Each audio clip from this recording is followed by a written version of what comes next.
Question 5b. The doctor then decides to use a one-tailed test. Part I, explain what is meant by a p-value in the context of this question. Now actually that's quite a tricky question, even though it's only 1 mark. So a p-value, to try and explain it nice and simply, is the probability of our event happening given that H0 is true. So let's put that into context, but that's the kind of the basis we're thinking of what a p-value is.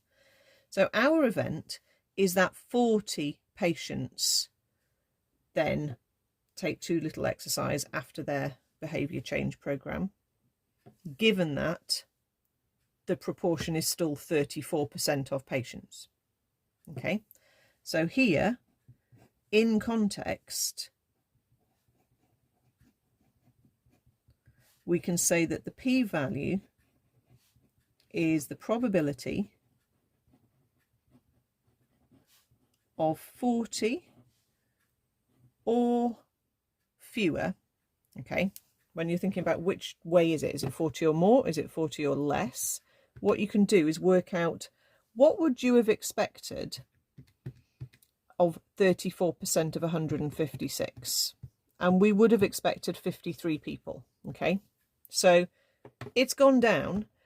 We don't just work out the probability specifically 40, we go 40 or towards the tail. So we want to go 40 or below this, 40 or lower patients taking too little exercise following their behaviour change programme, given that the proportion remains at 34%. Okay, the probability of what happened in our sample, given that the proportion is still 34% and it actually has had no change to the proportion. Okay, that's not a very easy thing to think through. Part 2. Test the doctor's belief at the 1% level of significance, stating clearly the conclusion the doctor should reach. Okay, so this is the main bulk of the question, obviously. So far it's only been 2 marks, now we've got a 6 marker. So we definitely need to be able to do this section. We start our hypothesis tests with the H0 and the H1. And this is the binomial hypothesis test. We're testing a probability. So we'll start with P is equal to 0.34. Okay. And our test, we're looking to see if we can reduce this proportion. Okay. So we're looking to see if P is now lower than 0.34. You have to use P equals and P less than. Okay. These two numbers should be the same number. Okay, you should be using exactly the letters that I've done. Okay, you can put it in words if you want to, but it's actually much easier to just do it in these symbols. Okay, so if H0 is true, then X, which is going to be the number of patients who take too little exercise, is going to follow a binomial distribution where we had 156 trials and the chance of a success is 0.34.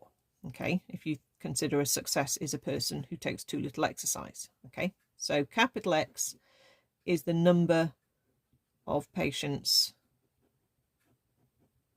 taking too little exercise.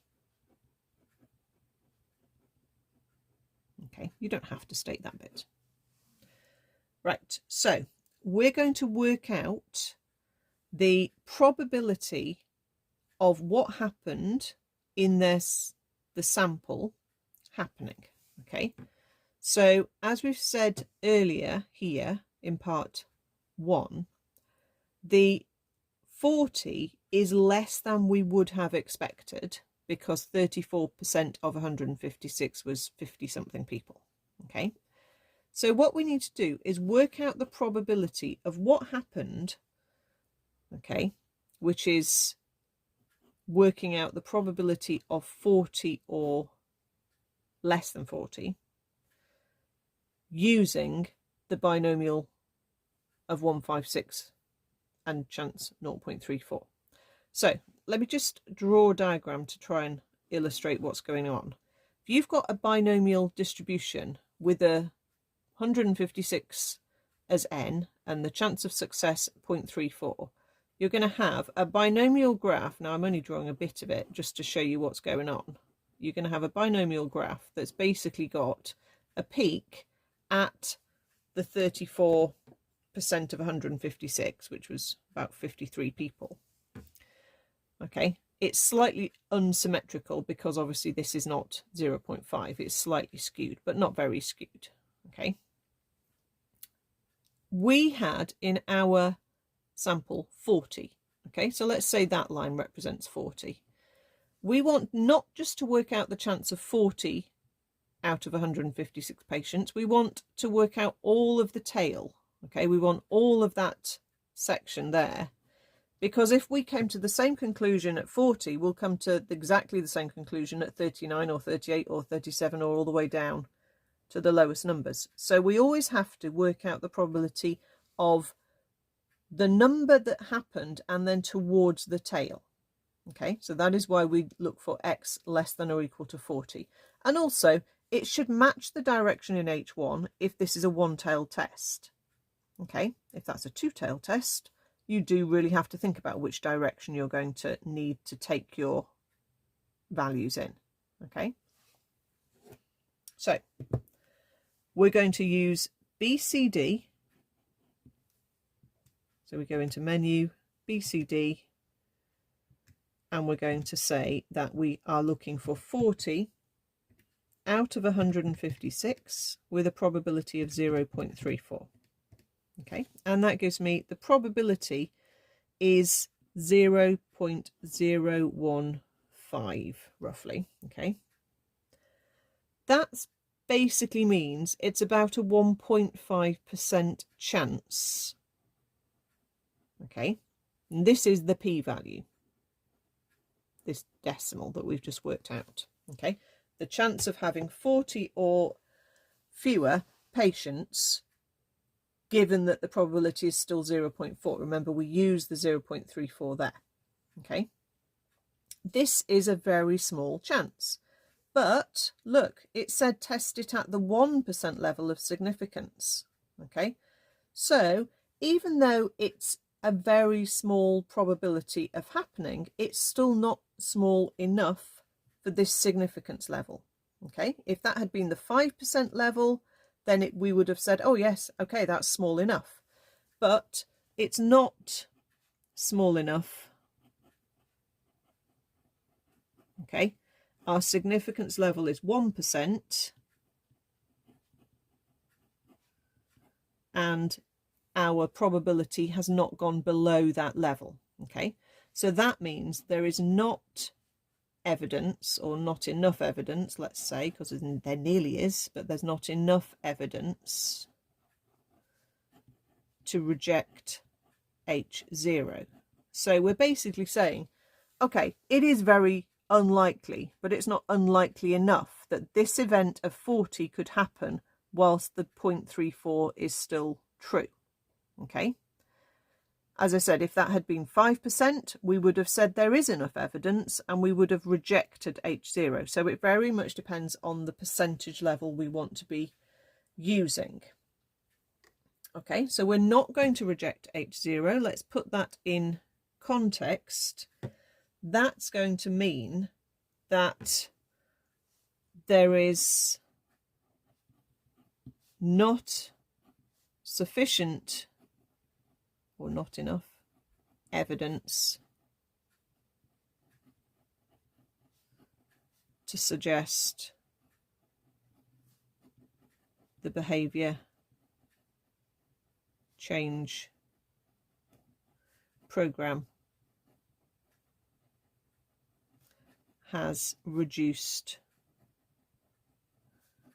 the proportion, I've never known such a wordy question, the proportion of patients who take too little exercise.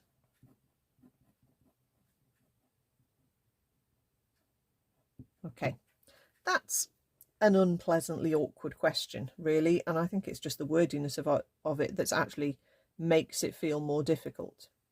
Realistically, the steps of the hypothesis test are: you state your two hypotheses, you write down your distribution of X using the probability that you are believing to start with, the original probability, the thing that's mentioned in H0.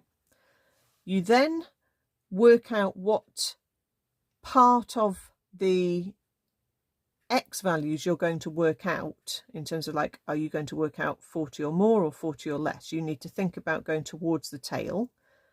Use BC to work that probability out.